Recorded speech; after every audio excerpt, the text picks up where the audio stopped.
Hello everyone, इस video में हम पढ़ने वाले हैं दो समरूप त्रिभुजों के क्षेत्रफल से संबंधित एक प्रमेय जो कि प्रमेय नंबर 8 है तथा साथ ही साथ जो प्रश्नावली 6D है उसके सभी एग्जाम्पल्स को इस वीडियो में हम सॉल्व करेंगे। ये जो प्रमेय बोलती है वो क्या बोलती है, देखिए बोल रही है कि सिद्ध कीजिए कि दो समरूप त्रिभुजों के क्षेत्रफलों का अनुपात किन्हीं दो संगत भुजाओं के वर्गों के अनुपात के बराबर होता है।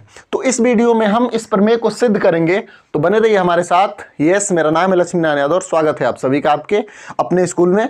आइए इस प्रमेय को सिद्ध करते हैं। अगर आप कथन लिखना चाहें तो इसका लिख सकते हैं, ठीक है। तो किसी भी प्रमेय को सिद्ध करने के लिए 4 चरण होते हैं।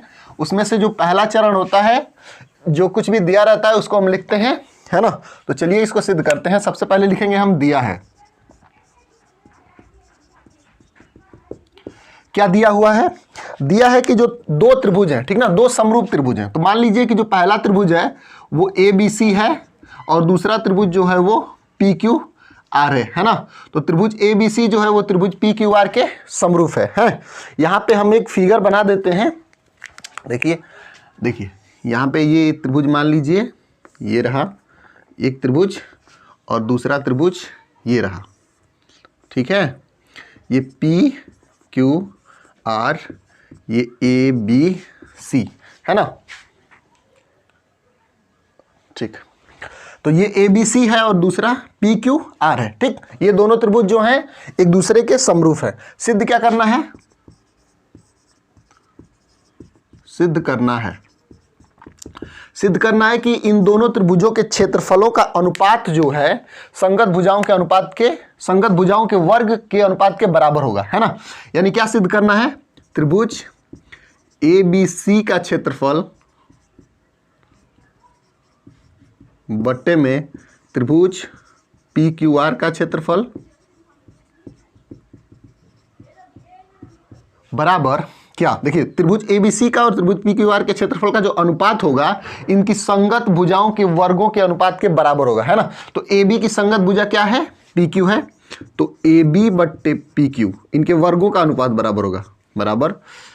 BC की संगत भुजा QR है, तो BC का स्क्वायर बट्टे में QR का स्क्वायर बराबर AC का स्क्वायर बट्टे में AC का स्क्वायर बट्टे में PR का स्क्वायर, है ना। इतना हमें सिद्ध करना है, ठीक। इसमें रचना करेंगे। देखिए रचना कैसे करेंगे। यहाँ पे त्रिभुज ABC का क्षेत्रफल चाहिए और फिर त्रिभुज PQR का क्षेत्रफल चाहिए। तो क्षेत्रफल, किसी भी त्रिभुज का क्षेत्रफल का फार्मूला होता है 1/2 आधार गुणे ऊंचाई, है ना। तो मैं एक बार काम करूंगा कि इसको आधार लेकर के ऊंचाई ज्ञात करूंगा, ठीक। तो ऊंचाई ज्ञात करने के लिए हम यहां से एक लंब खींच देंगे, A से BC पर एक लंब खींच देंगे, है ना। और यही जो होगी वो ऊंचाई हो जाएगी। मान लीजिए इस बिंदु को हम बोल देते हैं D। तो ये AD जो हो गया BC पर लंब हो गया, ठीक। उसी तरह से QR पर PM लंब डाल देते हैं, इसको हम बोल देते हैं, ठीक ना। इतना हो जाएगा। चलिए रचना क्या किए हैं हम लोग? रचना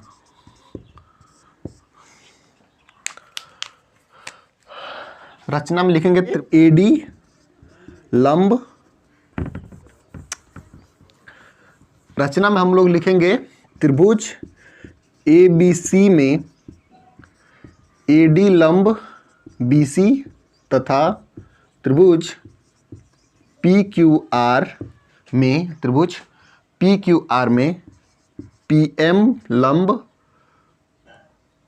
लंब QR खींचा, ठीक है। ये रचना है। अब इसके बाद से हम उपपत्ति करेंगे। देखिए उपपत्ति, चलो भाई क्या करें, है ना। हम एक काम करेंगे कि आधार BC को लेकर इस त्रिभुज का क्षेत्रफल निकालेंगे, फिर इसमें आधार QR को लेकर इस त्रिभुज का क्षेत्रफल निकालेंगे, ठीक ना। तो हम लिखेंगे त्रिभुज आधार BC पर लिखेंगे, आधार BC पर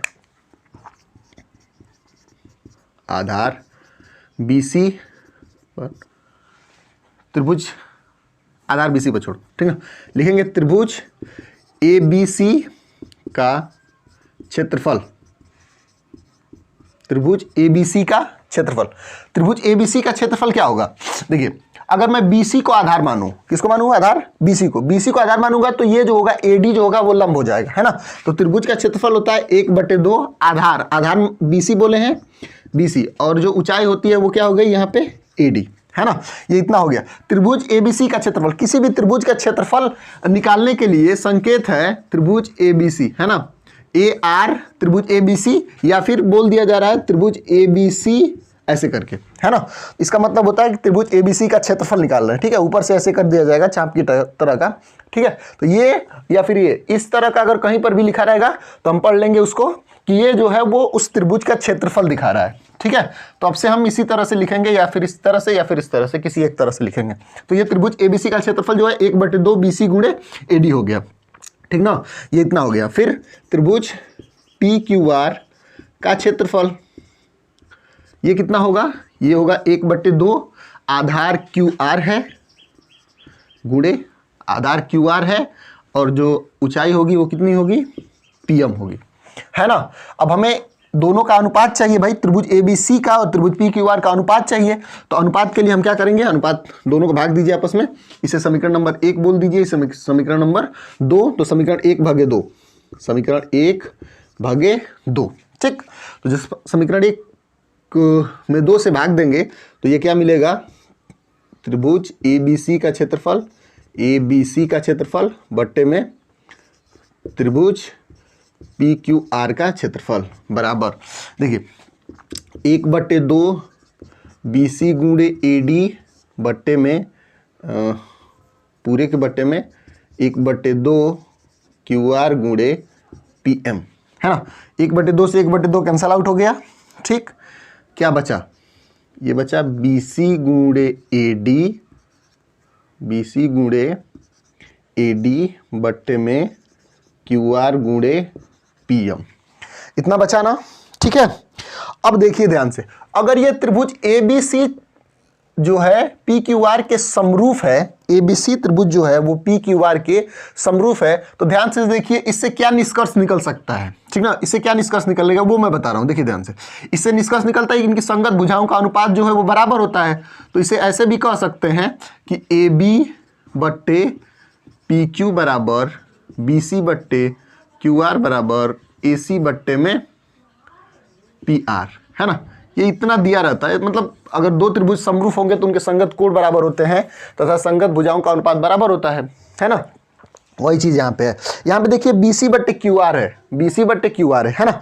अगर AD/PM को किसी तरह से BC/QR सिद्ध कर दूं, AD/PM को BC/QR सिद्ध कर दूं तो BC²/QR² मिल जाएगा, है ना। तो अब हम एक काम करते हैं, इसके बाद से इस त्रिभुज को उठाएंगे ABD और PQM को, है ना। इसके बाद देखिए लिखेंगे त्रिभुज ABD तथा त्रिभुज PQM में, है ना। त्रिभुज ABD समरूप त्रिभुज PQM है कि नहीं है। ये दोनों त्रिभुज जो हैं वो समरूप हैं। कैसे, देखिए ये वाला कोण जो है B कोण जो है वो Q कोण के बराबर है, और ये D कोण जो है वो M के बराबर है ना। क्यों, क्योंकि ये भी लंब डाला गया है, ये भी लंब डाला गया है, तो ये 90 अंश का कोण बनेगा और ये भी 90 अंश का कोण बनेगा। तो एक कोण बराबर हो गया। फिर B जो है वो Q के बराबर है, यहां से देखिए B जो है वो Q के बराबर है ना। तो दो कोण बराबर हो गए, तो ये दोनों त्रिभुज जो होंगे वो समरूप हो जाएंगे। यहां से अगर आप निकालना चाहेंगे तो देखिए क्या निकलेगा, AB बट्टे में PQ बराबर BD बट्टे में QM, BD बट्टे में QM, है ना। और बराबर AD बट्टे में PM, AD बट्टे में PM। तो हम यहाँ से बोल सकते हैं AB बट्टे PQ बराबर AD बट्टे PM, बोल सकते हैं ना। AD बट्टे PQ बराबर AD बट्टे PM बराबर AB बट्टे PQ मिल गया, ठीक है। AD बट्टे PM के बदले में AB बट्टे PQ लिख सकता हूं। अच्छा, AB बट्टे PQ के बदले में BC बट्टे QR लिख सकता हूं। तो क्या मैं इसे ऐसे भी लिख सकता हूं, AB बट्टे PQ बराबर BC बट्टे QR बराबर AD बट्टे PM, है ना। तो जहां पे आप AD बट्टे PM लिख रहे हो वहीं पर BC बट्टे QR लिख सकते हैं कि नहीं लिख सकते हैं, ठीक है, आ रहा है। जहां पे आप AD बट्टे PM लिखे हो वहीं पे BC बट्टे QR लिख दो। तो यहां पे AD बट्टे PM के बदले में BC बट्टे QR लिख दीजिए, है ना। तो लिखेंगे, इसे समीकरण नंबर 3 बना लीजिए, ठीक है। तो लिखेंगे समीकरण 3 से समीकरण 3C, है ना। क्या मिलेगा यहाँ पे, त्रिभुज ABC का क्षेत्रफल और त्रिभुज PQR का क्षेत्रफल बराबर जो मिलेगा वो देखिए BC बट्टे QR गुणे AD बट्टे PM है ना, तो AD बट्टे PM के बदले में BC बट्टे QR लिख सकता हूँ, BC बट्टे QR। तो ये आपको मिल जाएगा त्रिभुज ABC का क्षेत्रफल बट्टे में त्रिभुज PQR का क्षेत्रफल बराबर BC स्क्वायर बट्टे में QR स्क्वायर। ठीक है, इतनी बातें हो गई। तो ये वाला तो मिल गया हमें, तो इतना मिल गया कि त्रिभुज ABC का क्षेत्रफल जो है त्रिभुज PQR के क्षेत्रफल के त्रिभुज ABC का क्षेत्रफल और त्रिभुज PQR का क्षेत्रफल का जो अनुपात है BC स्क्वायर बट्टे में QR स्क्वायर के बराबर है ना। इतना मिल गया कि नहीं मिला? मिला, समझ में आया है। सबसे पहले हमने क्या किया है कि त्रिभुज ABC और त्रिभुज PQR का क्षेत्रफल निकाला है, आधार क्रमशः BC और QR को लेकर के, है ना। तो त्रिभुज ABC का क्षेत्रफल 1/2 BC गुणे AD हुआ है और PQR का क्षेत्रफल 1/2 QR गुणे PM हुआ है, ठीक ना। उसके बाद से हम अनुपात चाहिए भाई, अनुपात को सिद्ध करना है, तो हमने दोनों को आपस में भाग दिया। भाग देने के बाद से इतना आया है BC गुणे AD बट्टे में QR गुणे PM। तो हम इन दोनों को अलग अलग कर सकते हैं, तो इसको जब अलग अलग करेंगे तो देखो ये ऐसे हो जाएगा, BC बट्टे QR गुणे AD बट्टे PM, और AD बट्टे PM के बदले में BC बट्टे QR लिख सकता हूं, तो BC स्क्वायर बट्टे QR स्क्वायर आ गया, है ना। अब ये दोनों कैसे आएगा इसके बारे में हम बात करेंगे। नोट कर लीजिए इसको, नोट हो गया? ठीक है, मैं सिर्फ उत्पत्ति हटाता हूं, बाकी सब रहेगा, कोई दिक्कत नहीं है। मैंने सिद्ध कर दिया कि त्रिभुज ABC का क्षेत्रफल बट्टे में त्रिभुज PQR का जो क्षेत्रफल है वो BC स्क्वायर बट्टे में QR स्क्वायर के बराबर होगा, है ना। तो जो इन दोनों क्षेत्रफलों का जो अनुपात है BC स्क्वायर बट्टे QR स्क्वायर के बराबर होगा, ठीक है। इतना हो गया ना। अगर आप बहुत ध्यान से देखें तो BC बट्टे QR जो है वो किसके बराबर है? AC बट्टे PR के बराबर है ना। तो अगर मैं BC बट्टे QR के बदले में AC बट्टे PR लिख दूं तो दोनों तरफ स्क्वायर करूंगा तो इसका भी स्क्वायर हो जाएगा। तो जहां पे BC स्क्वायर बट्टे QR स्क्वायर होगा वहां पे AC स्क्वायर बट्टे PR स्क्वायर लिख सकता हूं, और इसके बदले में AB का स्क्वायर बट्टे में PQ का स्क्वायर लिख सकता हूं कि नहीं लिख सकता हूं, है ना। तो वहां पे नीचे उसके बाद हम लिख देंगे अतः त्रिभुज ABC का क्षेत्रफल बट्टे में त्रिभुज PQR का क्षेत्रफल बराबर BC स्क्वायर बट्टे में BC स्क्वायर बट्टे में QR स्क्वायर बराबर BC स्क्वायर बट्टे में QR स्क्वायर बराबर, देखो BC बट्टे QR के बदले में AB बट्टे PQ लिख सकता हूँ, तो AB का स्क्वायर बट्टे में PQ का स्क्वायर बराबर AC का स्क्वायर बट्टे में PR का स्क्वायर, ठीक है। यही हमें सिद्ध करना था। कई लोग ऐसे बताते हैं कि अब इसको आधार मान करके, किताब में आपको ऐसे दिया हुआ है कि इसको आधार मान करके इस त्रिभुज का क्षेत्रफल निकाले हैं। एक बार एक काम कीजिए कि AC को आधार मान करके त्रिभुज का क्षेत्रफल निकालिए, और यहाँ पे इसको PR को आधार मान करके क्षेत्रफल निकालिए।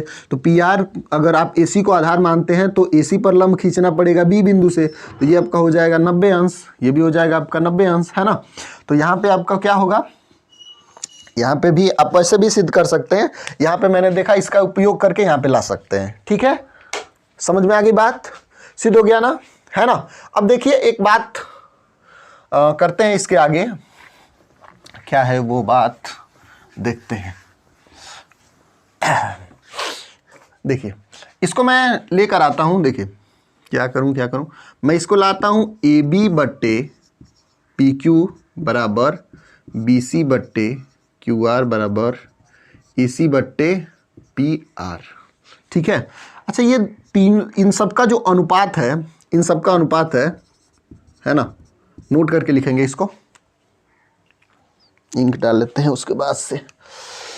तो AB बट्टे PQ बराबर BC बट्टे QR बराबर AC बट्टे PR, इतना दिया हुआ है ना। इन सब का जो अनुपात है वो बराबर है, क्या मैं उसे K बोल सकता हूं, है ना। इसको क्या बोल दिया? K बोल दिया, ठीक है। अब ध्यान से देखिए, इसे मैं कैसे लिख सकता हूँ, ए बी बट्टे पी क्यू बराबर के, है ना, ए बी बट्टे पी क्यू बराबर के। भाई ये तीनों बराबर है तो के बोल दिया, तो ए बी बट्टे पी क्यू बराबर के हो जाएगा।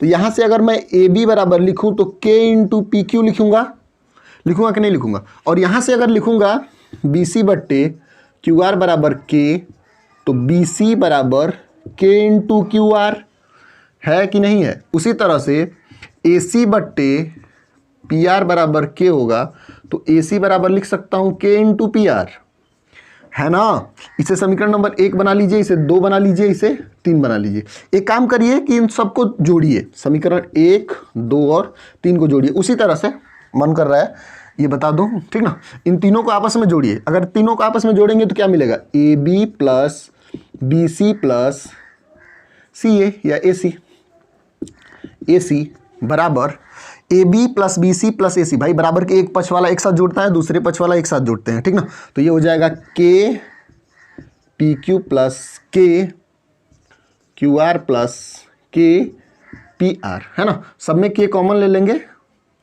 तो ये कुछ ऐसे मिल जाएगा, है ना। ठीक है, इन सब ये तीनों जो है उनको नीचे लेकर आइए, तो क्या मिलेगा आपको, a b plus b c plus a c बट्टे में p q plus q r plus p r बराबर के बच गया ना, है ना। अच्छा, जो के है वो किसके बराबर है, के जो है वो देखो ध्यान से, ए बी बट्टे पी क्यू बराबर बी सी बट्टे क्यू आर बराबर ए सी बट्टे में पी आर, है ना। ये जो इतना है इसके बराबर हो गया। अच्छा, अगर आप बहुत ध्यान से देखेंगे ना, ये त्रिभुज ए बी सी ऊपर वाला है और नीचे वाला त्रिभुज पी क्यू आर है। बनाते हैं एक त्रिभुज ए बी सी, यहाँ पे छोटा सा ए बी सी। अच्छा बताओ, a b plus b c plus c a या फिर ए सी, ये क्या होता है, त्रिभुज का परिमाप होता है क्या। किसी भी त्रिभुज का परिमाप होता है उसकी संगत, मतलब उनकी सभी भुजाओं का योगफल, है ना। सभी भुजाओं का योगफल जो होता है उसी को हम क्या बोलते हैं, परिमाप बोलते हैं। तो त्रिभुज का परिमाप क्या होता है, त्रिभुज का परिमाप सभी भुजाओं का योगफल, है ना। अगर इसकी ए के सामने वाली भुजा ए है, बी के सामने वाली भुजा बी है, सी के सामने वाली भुजा सी है, तो जो होगा वो ए प्लस बी प्लस सी जो होता है उस त्रिभुज का परिमाप होता है। इसका मतलब a b plus b c plus c a जो है वो परिमाप है किसका, त्रिभुज ए बी सी का, है ना। तो इन तीनों के बदले में मैं लिख सकता हूं त्रिभुज ए बी सी का परिमाप, है ना, बट्टे में पी क्यू क्यू आर और पी आर, इनके बदले में मैं लिख सकता हूं त्रिभुज पी क्यू आर का परिमाप, लिख सकता हूं ना। तो त्रिभुज ए बी सी का परिमाप बट्टे में त्रिभुज पी क्यू आर का परिमाप जो होगा वो ए बी बट्टे पी क्यू बराबर बी सी बट्टे क्यू आर बराबर ए सी बट्टे पी आर के बराबर होगा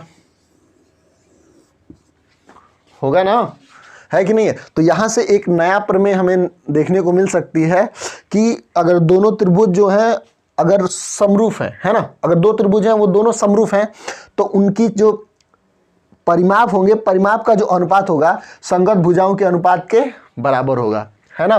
तो यहाँ पे इसको मैंने प्रूफ कर दिया, ठीक है। ये एग्जाम्पल में एक क्वेश्चन दिया था तो मैंने सोचा कि परिचय में ही इसको बता देंगे। चलिए एग्जाम्पल के सवाल करते हैं।